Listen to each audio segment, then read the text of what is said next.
In the faith portion of the podcast today, I wanted to try to marry the Twitter comments of LeBron James in the aftermath of 16-year-old Ma'Khia Bryant's death in an altercation where she had a knife and was threatening people on the southeast side of Columbus and was subsequently shot by a Columbus police officer, with a little bit of what I said earlier about the reprehensible nature of race being used to divide us in this country. If you did not hear my comments on the podcast, we are all made in the image of God. God's love for us is fixed at a level we can't even understand. This is a hard concept for many to understand. God does not love someone who believes in him more than someone who does not. God does not love Bruce Hooley at the point of my life now where I am viewing everything through what he calls me to do to serve him. He does not love me more now than he did when I was walking lost and disobedient in my teens, 20s, and early 30s. God loves us so much that he sent his son Jesus to die for us on the cross when we were still sinners. So he's thrilled when we come to him, but he does not love us more because he cannot love us more. God is love. His very nature is love. His entire essence is love. And his love does not work like our love. Our love is often transactional, except for those in our families. Like, I love my kids, and I'll always love my kids, even if they turn out to be train wrecks. So I'd be disappointed in them. But that's as close as I can come to loving like God, is I love my kids no matter what they do, but I will, of course, be disappointed in them. But I don't love a guy on the street who I never met and would be, feel the same loyalty to that person that I would feel to my children. Well, we're all God's children, but some of us he's very disappointed in because he's made salvation available to all of us. And some of us haven't taken him up on it, haven't received that free gift. So that is why racism is evil, because we're all made in the image of God and he loves everybody. So who are we to decide that that person is that color, that person is that nationality, that person is that gender, that person is that proclivity of whatever it is, persuasion, politically or whatever, and I hate them because of that? That is not of God. So all racism, all ism is reprehensible and evil to God because it is the creation of Satan. It is a manifestation of the spiritual battle that is going on in our world all the time, because Satan, as the Apostle Paul wrote, is the God, small g, of this age, who has blinded the eyes of unbelievers so they cannot see the gospel of the glory of Christ. So, in that vein, let's talk about a story of a man who could not see, literally could not see, and then could see because he had an encounter with Jesus. And this happens in the 9th chapter of the Gospel of John. Jesus is walking along, and a blind guy comes up to him, and his disciples say, "Hey, Jesus, why is this guy blind? Is it because he sinned or because his parents sinned? Who did something wrong that this guy was penalized with blindness?" And Jesus says, neither one. He's born blind so that the glory of God can be revealed through him. Yes, adversity does happen in our life so that our bounce back from it, our recovery from it, or our enduring of it in ways that are pleasing to God, glorify God. So in this case, Jesus decides, I'm going to heal this guy. So he wets some mud, he puts it on the guy's eyes, tells the guy to go wash, and all of a sudden he can see. Well, the Pharisees, who are the religious leaders, the guys who were locked in to how they thought, salvation was going to come, you earn it by your works, by what you do. They see this guy and they go, hey, wasn't he the guy who was blind? He sure looks like that guy. I recognize him now because his eyes are open and he can see, but I think that's the guy. So they go up and they ask him. They're like, hey, are you the guy who was blind? And he goes, yeah, I'm the guy. What happened? Well, I met Jesus. Jesus put mud on my eyes and told me to go wash in the pool of Siloam and I can see. And they're like, this Jesus, he's a phony. He's a fraud. He did this on the Sabbath. And we have rules that say you can't work on the Sabbath. You can't heal people on the Sabbath. So Jesus did this incredibly kind thing to reveal the glory of God through this guy. And the Jews are like, no, your way of doing things, Jesus. No, not going to pay it. That's a miracle. Ignore the miracle. Focus on the minutia, right? Ignore the miracle. Focus on the minutia. Okay. So they call the guy back in and they go, hey, and they call the guy's parents in. They go, hey, your son, what happened to him? He was blind. Now he can see. What happened? And the parents go, I don't know. We weren't there. He's old enough. Ask him yourself. He's old enough. He can answer for himself. So they go back and they say, hey, think this over now. Be careful what you say. Because, if you don't give us the politically correct answer, you're going to get doxxed. You're going to get canceled. You're going to be an outcast. Is that any of that going on these days? So they call him back in. Okay, one more time. Tell me again. And he goes, look, dude, I told you what happened. You don't want to hear the answer. What's your deal? What's your issue with Jesus? Like, are you asking? And then he really ticks him off. He goes, are you asking me again because you want to become a follower of him too? Which is a great shot. And they're like, get out of here, So they tell him to get out of there. So they just insult the guy and all this kind of stuff. So then the guy, Jesus hears that they tossed this guy out of the synagogue. And the guy comes back to Jesus and Jesus says to him, so do you believe in the Son of Man? Do you believe this? And the guy goes, well, help me believe. I would believe. Who is he? Because he hasn't connected that this Jesus who healed his sight is the Son of God. And Jesus goes, well, now you can see. Here I am. And the guy goes, of course I believe. I know what you did for me, right? Jesus has credibility. He has standing because this guy understands what he did for him. He healed him. He doesn't need, who could do that? Who could do that? He's like, that's a pretty mean trick, healing a guy who's been blind his whole life. So, in the aftermath of this, Jesus says, he tells his story in John 10. He uses an allegory like he always does with parables and word pictures and stuff. And Jesus describes himself as the shepherd, the good shepherd. And he talks about humanity being like a herd of sheep. Now, sheep are stupid. They are. They go where they're told to go, but they also go where they're not told to go. And they'll wander into a bush and they'll get their horns caught in the bush and they'll get killed by, in those times, a lion, a bear, a wolf, whatever.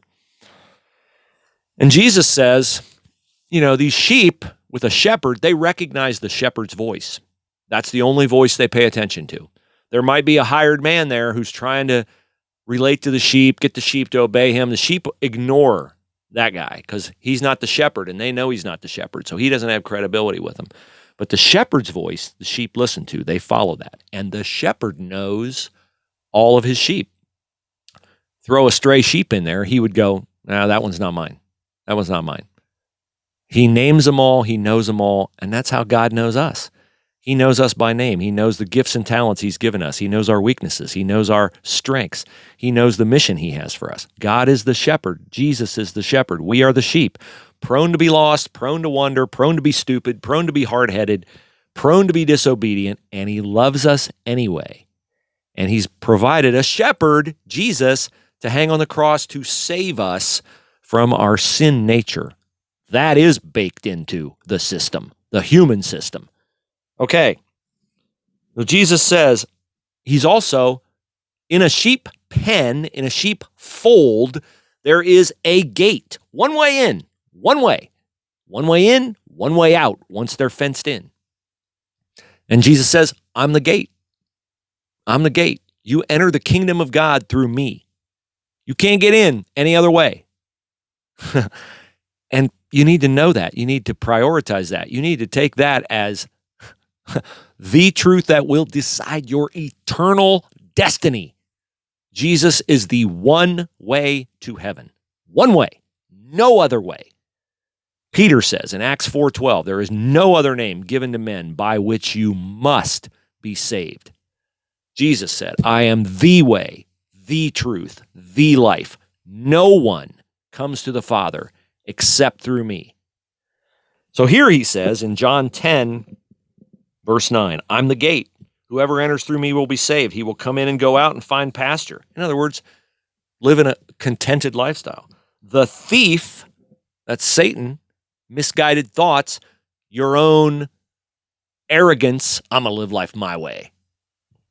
The thief comes only to steal and kill and destroy. I have come that they, the sheep, us, may have life and have it to the full. I am the good shepherd. The good shepherd lays down his life for the sheep. And that is what Jesus has done. So, okay, to LeBron James. LeBron has amazing talents, abilities, and God has given LeBron an amazing platform. And LeBron James, in the aftermath of the Columbus police shooting that resulted in the death of Ma'Khia Bryant, went to Twitter and, I believe, placed the life of the Columbus police officer who was a hero, who saved lives, who reacted in exemplary fashion to the letter of his training. LeBron James went on Twitter and, I believe, endangered that police officer's life with the words, "You're next," and an hourglass in the aftermath of the Chauvin verdict. There are very, very many crazy people who are inflamed by racial hatred, both white people and black people, who are inflamed by racial hatred, that with a word like that from LeBron James, if they get the opportunity, would kill that Columbus police officer. I believe that. LeBron James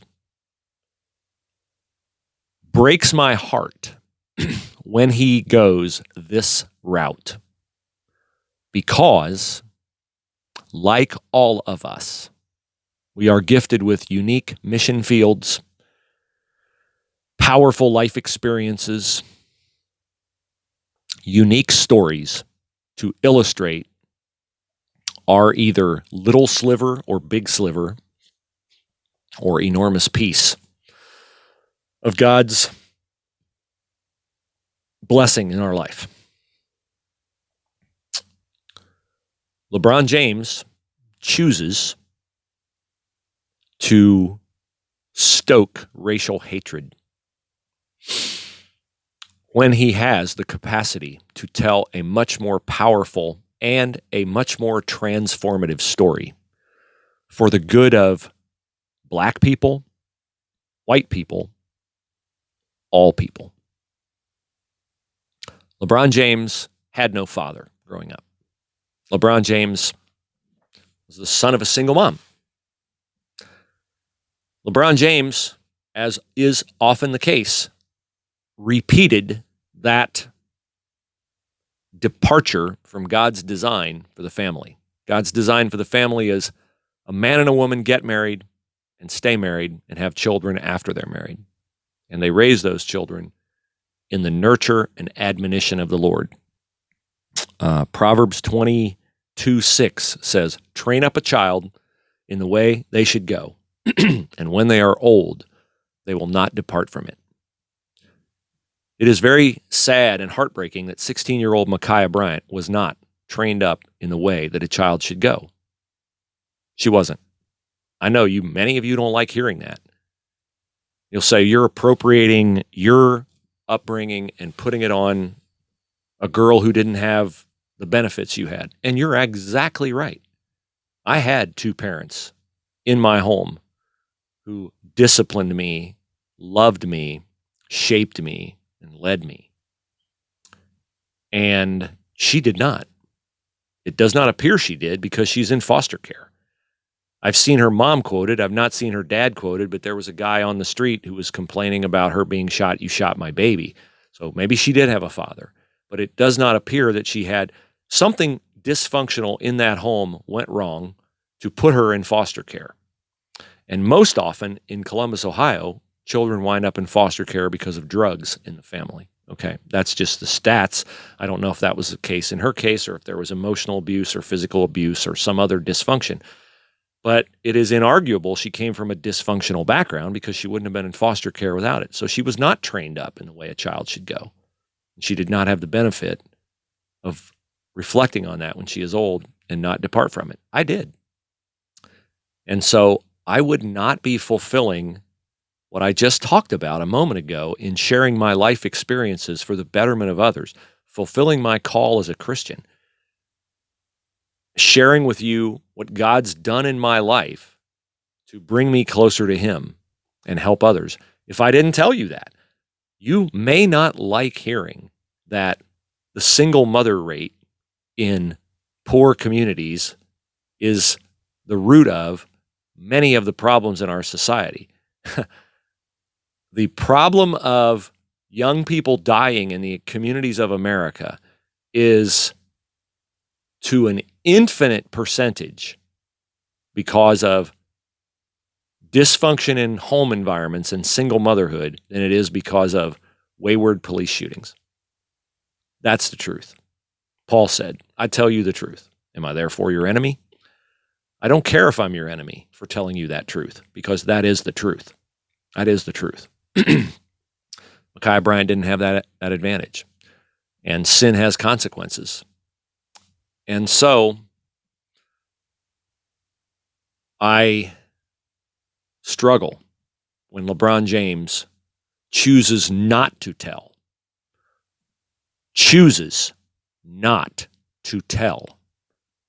his own story that could change lives in poor communities. His story is, I was born to a single mom, but through the grace of God, through the strong leadership of Keith Dambrot, Drew Joyce, other people at St. V, youth coaches, whoever. Just a kid from Akron. I triumphed over that. I made some mistakes. I got my girlfriend pregnant when she was a teenager. I married her. I had more children with her. We are still married. I lead my kids. I lead Bronny. I lead Maximus. I lead my daughter. I am a loyal husband, and I am a loyal father. And if you want to be like me, that's what you need to do in your home. The problem is a problem of not following God's design in your life. It is not a problem of police shooting, hunting, as LeBron has tweeted before. Literally, he has literally tweeted that police are literally hunting black men.